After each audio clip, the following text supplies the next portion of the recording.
തിരുവനന്തപുരത്ത് ഓർഡിനറി സർവീസുകൾക്ക് പകരം കൂടുതൽ ഫാസ്റ്റ് സിറ്റി ഫാസ്റ്റ് ബസ്സുകൾ ഇറക്കാനാണ് മാനേജ്മെന്റിന്റെ തീരുമാനം. നല്ല കാര്യം. സ്ത്രീകളെല്ലാം വലിയ പ്രതീക്ഷയോടെ അമിത പ്രതീക്ഷ കൊടുത്ത് ഇക്കാര്യത്തിൽ ഇരിക്കേണ്ട എന്നുള്ളതാണ്.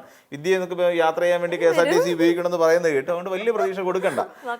നമ്മൾ നേരത്തെ പലയിടങ്ങളിൽ കഴിഞ്ഞ ഒരു ചെറുപ്പക്കാരൻ ആത്മഹത്യയിലേക്ക് വരെ നയിച്ച സംഭവങ്ങൾ നമ്മുടെ കേരളത്തിലുണ്ടായത് ഈ പറയുന്ന ഒരു സ്ത്രീ വീഡിയോ എടുത്ത് പ്രചരിപ്പിക്കുക എന്ന് പറയുന്ന ഒരു സാധനം ഉണ്ടായതുകൊണ്ട് പ്രത്യേകിച്ച് യാതൊരു നഷ്ടമില്ലെന്നേ.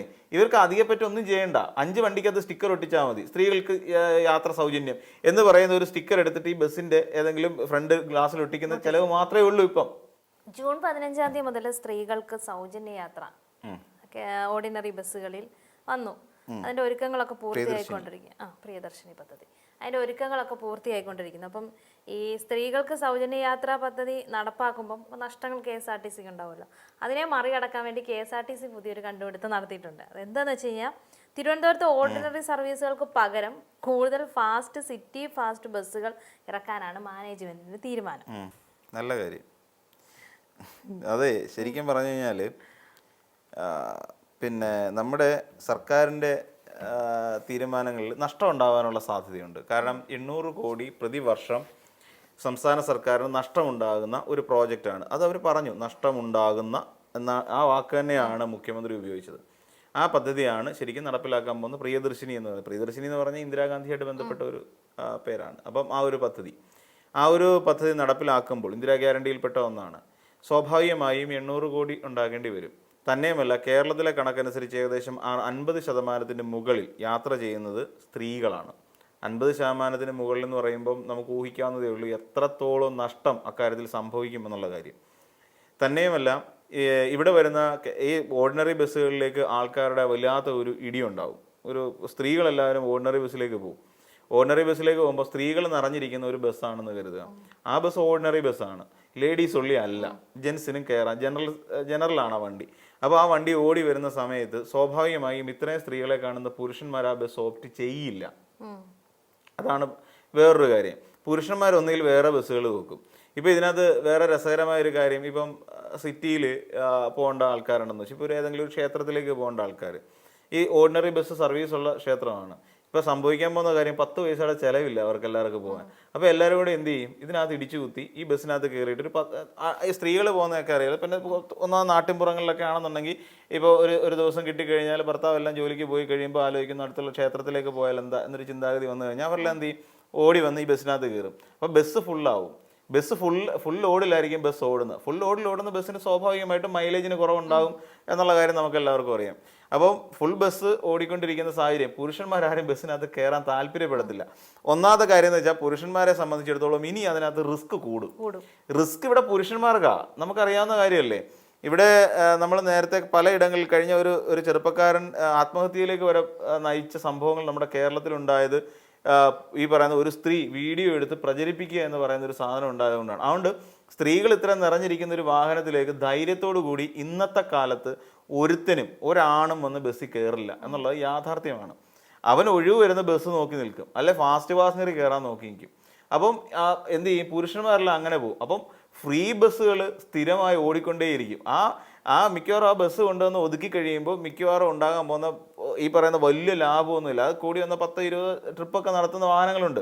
അപ്പോൾ എല്ലാം കൂടെ കാൽക്കുലേറ്റ് ചെയ്ത് കഴിഞ്ഞാലും കൂടി വന്ന അന്നത്തെ ഡീസൽ കാശ് പോലും മെനക്കെട്ട് കിട്ടത്തില്ല എന്നുള്ളതാണ് വാസ്തവം. ഡീസലിന് പോലും കിട്ടില്ല. അത്രത്തോളം സ്ത്രീകൾ അതിനകത്ത് നിറയാനുള്ള സാധ്യത കൂടുതലാണ്. പിന്നെ നമ്മൾ പറയുന്ന പോലെ ഇപ്പോൾ SBIയിൽ ജോലി ചെയ്യുന്ന അല്ലെങ്കിൽ ഏതെങ്കിലും ഒരു കമ്പനി ജോലി ചെയ്യുന്നവരാണെങ്കിൽ 10-96,000, 97,000, 1 ലക്ഷം, 1.5 ലക്ഷം ശമ്പളം മേടിക്കുന്നവരും എവിടെ ഈ ഫ്രീ സർവീസ് ആസ്വദിച്ചുകൊണ്ടാണ് അവർ പോകുന്നത്. ഇപ്പം എത്ര പൈസ മേടിക്കുന്നവരാണെന്ന് വെച്ചോളൂ, 1.5 ലക്ഷം രൂപ ശമ്പളം മേടിക്കുന്ന ഒരാളാണെങ്കിൽ പോലും അവർക്ക് സ്വന്തമായി വീട്ടിൽ കാർ ഉണ്ടെങ്കിൽ തന്നെയും അവരെന്താ ചെയ്യുക, ഇപ്പോൾ അവർക്കൊരു 10 കിലോമീറ്റർ അവർക്ക് യാത്ര ചെയ്യണം. ഒരു 10 കിലോമീറ്ററിൽ യാത്ര ചെയ്യാന്ന് പറഞ്ഞ് ഇന്നത്തെ കാലത്തൊരു കാർ എടുത്തു കഴിഞ്ഞാൽ ഒരു ദിവസം ഏറ്റവും കുറഞ്ഞത് 20 കിലോമീറ്റർ ഓടും. 20 കിലോമീറ്റർ ഓടുന്നതിന് ഇന്നത്തെ കണക്കനുസരിച്ച് 114-115 രൂപ ഒരു ദിവസം ചിലവ് വരും. അവർക്ക് മന്ത്ലി കാൽക്കുലേറ്റ് ചെയ്യുമ്പോൾ എത്ര രൂപ വരും അവർക്ക് സ്വാഭാവികമായിട്ടും.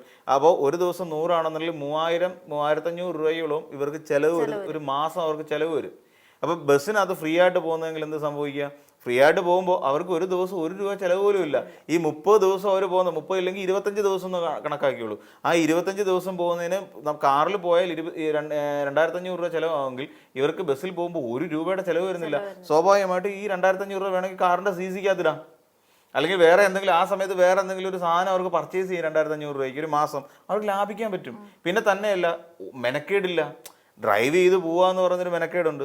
അപ്പം ആ മെനക്കേട് നമുക്ക് ഒഴിവാക്കാം. ഇങ്ങനെ തുടങ്ങി സ്ത്രീകളെല്ലാം എന്ത് ചെയ്യും, ഇത്രയും ശമ്പളം മേടിക്കുന്നവർ പോലും ഇവരെന്ത് ചെയ്യും, ബസ് ഓപ്റ്റ് ചെയ്യും.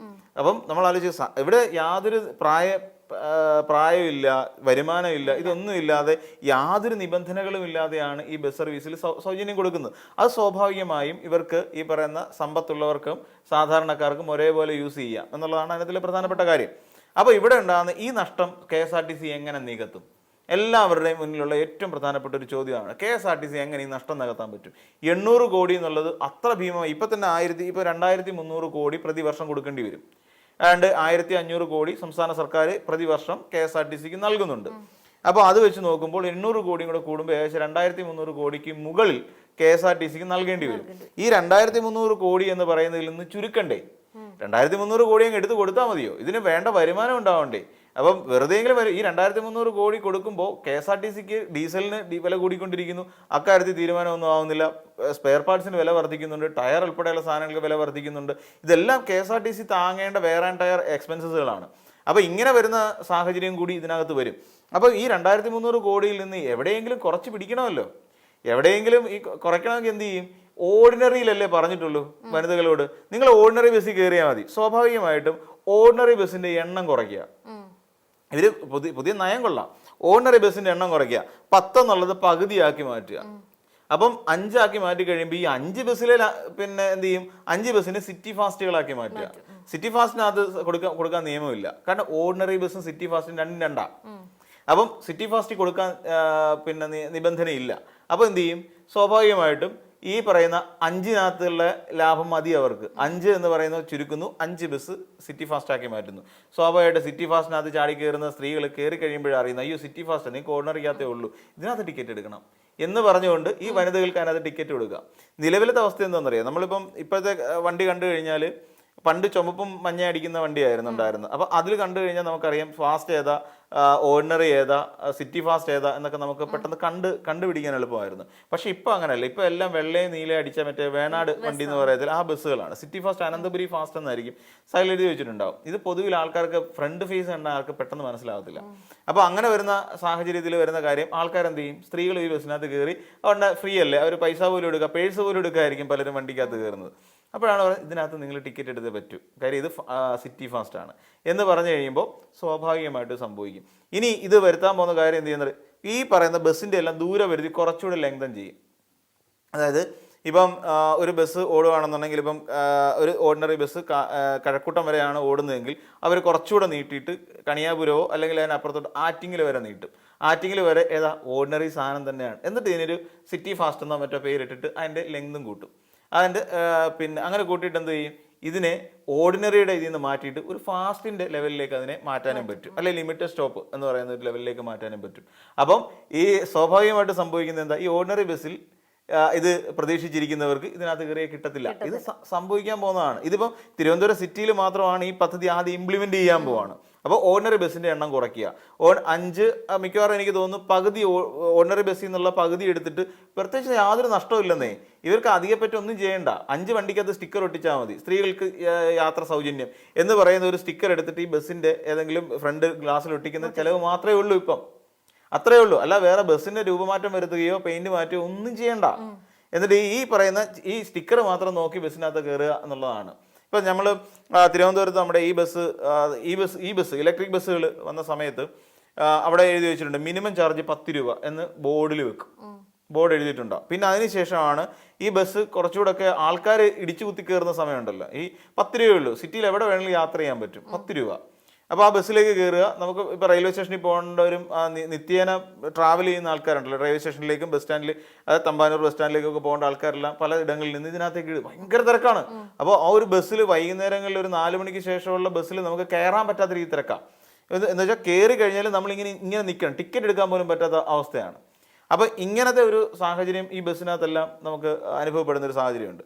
അപ്പം എന്നിട്ട് എന്ത് ചെയ്തു, ഇവരെന്ത് ചെയ്തു, പിന്നീട് ബോർഡ് വെച്ചിട്ടുണ്ട് ഇതിൽ മിനിമം ചാർജ് 10 രൂപ എന്നുള്ളത്, പിന്നീട് മാറ്റി മിനിമം ചാർജ് 12 എന്നാക്കി.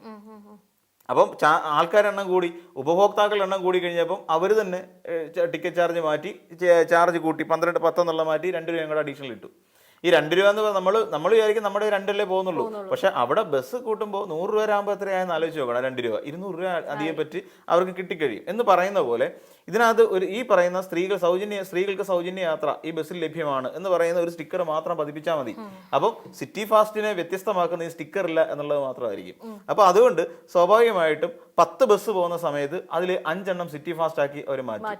ഇനി ഇത് ക്രമേണ ഓരോ ഡിപ്പോകളിലേക്ക് മാറ്റും. അതായത് ഇപ്പം തിരുവനന്തപുരം കേന്ദ്രീകരിച്ചിട്ട് പല ഡിപ്പോകളുണ്ടല്ലോ, തിരുവനന്തപുരം ഉണ്ട്, ആറ്റിങ്ങലുണ്ട്, പാരിപ്പള്ളി ഉണ്ടെന്ന് തോന്നുന്നു. ഇങ്ങോട്ട് ഓരോ ഡിപ്പോകളായിട്ട് മാറ്റും. അപ്പോൾ ആ ഓരോ ഡിപ്പോകളിൽ ഇപ്പോൾ കാട്ടാക്കട, നെയ്യാറ്റിൻകര എന്നൊക്കെ പറഞ്ഞ ഡിപ്പോകളുണ്ട്.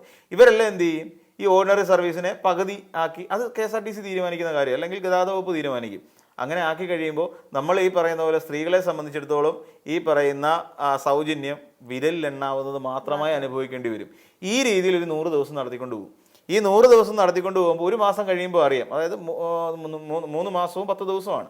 അപ്പോൾ ആദ്യത്തെ 1 മാസം കഴിയുമ്പോൾ അറിയാം ഇതിനകത്ത് KSRTCക്ക് നേരിടുന്ന നഷ്ടം എങ്ങനെയാണെന്നുള്ളത്. അപ്പോൾ ഈ ഘട്ടം ഘട്ടമായി അടുത്ത ബസ്സുകളിലേക്ക് കയറ്റിയല്ല ചെയ്യാൻ പോണത് ഇവിടെ, കാരണം നഷ്ടമാണ്, ഓൾറെഡി നഷ്ടത്തിലോടുക. ഈ നഷ്ടത്തിലോടുമ്പോൾ ഈ സർക്കാരിൻ്റെ ഖജനാവിൽ നിന്ന് ഫണ്ട് എടുത്ത് വിനിയോഗിച്ചുകൊണ്ടിരിക്കുക. 800 കോടി അധികം കൊടുക്കേണ്ട ആവശ്യമുണ്ടോ എന്ന് സ്വാഭാവികമായി അവർ ചിന്തിക്കും. എന്നിട്ട് പതുക്കെ എന്ത് ചെയ്യും, ബസ്സുകളുടെ ഇപ്പോൾ ഓർഡിനറി എന്ന് പറഞ്ഞാൽ ആ നിയമം മാറ്റത്തില്ല. എന്നിട്ട് ബാക്കിയുള്ള ബസ്സുകളെ കൂടെ കാറ്റഗറി മാറ്റും. അതായത് ഓർഡിനറി എന്നുള്ളത് ഫാസ്റ്റാക്കി മാറ്റും. എല്ലാ ജില്ലകളിലേക്കും എല്ലാ ഡിപ്പോകളിലേക്കും ഇത് വ്യാപിപ്പിക്കുകയും ചെയ്യും. തൽക്കാലം പരീക്ഷണാടിസ്ഥാനത്തിൽ തിരുവനന്തപുരത്ത് തുടങ്ങിയെന്ന് മാത്രമേ ഉള്ളൂ. ഇനി ബാക്കിയുള്ള ഇതിലേക്ക് മാറ്റി കഴിയുമ്പോൾ സ്വാഭാവികമായിട്ടും ഇതിനകത്ത് ഈ പറയുന്ന നഷ്ടക്കേസ് ഒഴിവാക്കി ഫുൾ ലാഭത്തിൽ ഓടുന്ന രീതിയിലേക്ക് ഇതിനെ മാറ്റേണ്ടി വരും. ആ നിലയിലേക്ക് ഇത് കൊണ്ടുവരും. അത് വേറൊരു കാര്യം. സ്ത്രീകളെല്ലാം വലിയ പ്രതീക്ഷയോടെ, അമിത പ്രതീക്ഷ കൊടുത്ത് ഇക്കാര്യത്തിൽ ഇരിക്കേണ്ട എന്നുള്ളതാണ്. വിദ്യ എന്നൊക്കെ യാത്ര ചെയ്യാൻ വേണ്ടി KSRTC ഉപയോഗിക്കണം എന്ന് പറയുന്നത് കേട്ടോ, അതുകൊണ്ട് വലിയ പ്രതീക്ഷ കൊടുക്കണ്ട. അതോടൊപ്പം തന്നെ ഇനി പ്രൈവറ്റ് ബസ്, ഇനിയിപ്പോൾ പ്രൈവറ്റ് ബസ്സിൻ്റെ എണ്ണം അവർ സമരത്തിലേക്ക് പോകും. എല്ലാ സ്ത്രീകൾക്ക് സൗജന്യം കൊടുക്കുക, ആരെങ്കിലും പ്രൈവറ്റ് ബസ്സിൽ കയറുമോ? ഇന്ന് ബസ് എന്തുകൊണ്ട് ഈ പകുതി കൂടുതൽ സ്ത്രീകളായും ചോദിച്ചാൽ, പുരുഷന്മാരെല്ലാം അവർ 2 വീലറിൽ യാത്ര ചെയ്തോളും. അവർക്ക് 2 വീലറിൽ ഈ പറയുന്ന ചന്ദ്രനിൽ വരെ പോയിട്ട് വരും ആണുങ്ങളൊക്കെ. പക്ഷെ ഇവര് സ്ത്രീകളെ ബസ്സിനകത്താണ് കൂടുതൽ യാത്ര ചെയ്യുക. അപ്പം ബസ്സിനകത്ത് നമ്മൾ വടക്കൻ ജില്ലകളിലേക്ക് നോക്കിക്കോളൂ, KSRTCക്ക് ഇല്ല. KSRTCയുടെ എണ്ണം എന്ന് പറഞ്ഞാൽ വളരെ വളരെ കുറവാണ്. അവിടെ മൊത്തം പ്രൈവറ്റ് ബസ്സാണ്. ഈ പ്രൈവറ്റ് ബസ്സിനകത്തൊക്കെ ആൾക്കാർ തൃശ്ശൂർ മുതൽ അല്ലെങ്കിൽ എറണാകുളം മുതൽ അങ്ങോട്ട് മൊത്തം പ്രൈവറ്റ് ബസ്സാണ്. ഇവർ എന്ത് ചെയ്യും, അവിടെയുള്ള സ്ത്രീകൾ എന്ത് ചെയ്യും? അപ്പോൾ അവിടേക്ക് കൂടുതൽ ബസ് അലോട്ട് ചെയ്യേണ്ടി വരും, KSRTC കൂടുതൽ അലോട്ട് ചെയ്യേണ്ടി വരും. ഇത് ആർക്ക് നഷ്ടം സംഭവിക്കും? അവിടുത്തെ പ്രൈവറ്റ് ബസ് ഓണേഴ്സിന് നഷ്ടം സംഭവിക്കും. അവർ ചുമ്മാ അല്ലല്ലോ കാശ് മുടക്കി വണ്ടി എടുത്തിട്ടേക്കുന്നത്. ഏകദേശം 10, 50, 60 ലക്ഷം രൂപ മുടക്കിയിട്ടാണ് ബസ് അവരെടുത്തിരുന്നത്. അവർ വെറുതെ അല്ലല്ലോ ഒരു ബസ് പണിഞ്ഞിരുന്നത്. അപ്പം ഇത് അവർക്ക് ലാഭം ഉണ്ടാവണം. അവർ സമരത്തിലേക്ക് പോകും സ്വാഭാവികമായിട്ടും. അപ്പോൾ വടക്കൻ ജില്ലകളിൽ ഈ പറയുന്ന പോലെ ഒരു വലിയ തോതിൽ ഒരു പ്രശ്നം ഉണ്ടാകാനുള്ള സാധ്യതയുണ്ട്. അപ്പോൾ കൂടുതൽ ബസ്സുകൾ ആവശ്യമായി വരും. ഞാൻ കഴിഞ്ഞ ദിവസം പറഞ്ഞ പോലെ കൂടുതൽ ബസ്സുകൾ കണ്ടം ചെയ്യാൻ പോവാണ്. 15 വർഷം കഴിഞ്ഞ് 2000-ന് ബസ്സുകൾ ഇപ്പം കണ്ടം ചെയ്യേണ്ടതായിട്ടുണ്ട്, അതായത് മാറ്റേണ്ടതായിട്ടുണ്ട്. അപ്പോൾ ഇനി ആ ബസ്സുകൾ അധിക ബാധ്യതയാവും, അതെടുക്കേണ്ടി വരും. വടക്കൻ ജില്ലകളിൽ ഈ പ്രശ്നം ഈ പറയുന്ന യാത്രാക്ലേശം പരിഹരിക്കാൻ വേണ്ടി വടക്കൻ ജില്ലകളിലേക്ക് കൂടുതൽ ബസ്സുകൾ അലോട്ട് ചെയ്യേണ്ട ഗതികേട് വരും. അപ്പോൾ ഇതൊരു വലിയ നഷ്ടത്തിലേക്ക് പോകുന്നൊരു സംഭവം തന്നെയാണ്. ഇത് ചെറുതായി നമുക്ക് പരിഗണിക്കാൻ പറ്റില്ല. എന്താണ്, വിവേചനപരമായിട്ടായിരിക്കും. തെക്കൻ ജില്ലകളിലാണ് KSRTC ബസ് ഒരുപാടുള്ളതെങ്കിൽ വടക്കൻ ജില്ലകളിൽ തീരെ ഇല്ലാത്തൊരവസ്ഥ. അപ്പോൾ ഇത് കോമ്പൻസേറ്റ് ചെയ്യാൻ പറ്റാത്തൊരു സാഹചര്യം ഉണ്ടാവും. അപ്പം ഇതൊരു അശാസ്ത്രീയമായ ഒരു ഇതാണെന്നായിട്ടാണ് എനിക്ക് തോന്നുന്നത്. പിന്നെ ഇപ്പോൾ എടുത്ത തീരുമാനം വളരെ ശാസ്ത്രീയമാണ്. സ്ത്രീകൾ ഒന്ന് കരുതിയിരിക്കാൻ നന്നായിരിക്കും തോന്നുന്നു.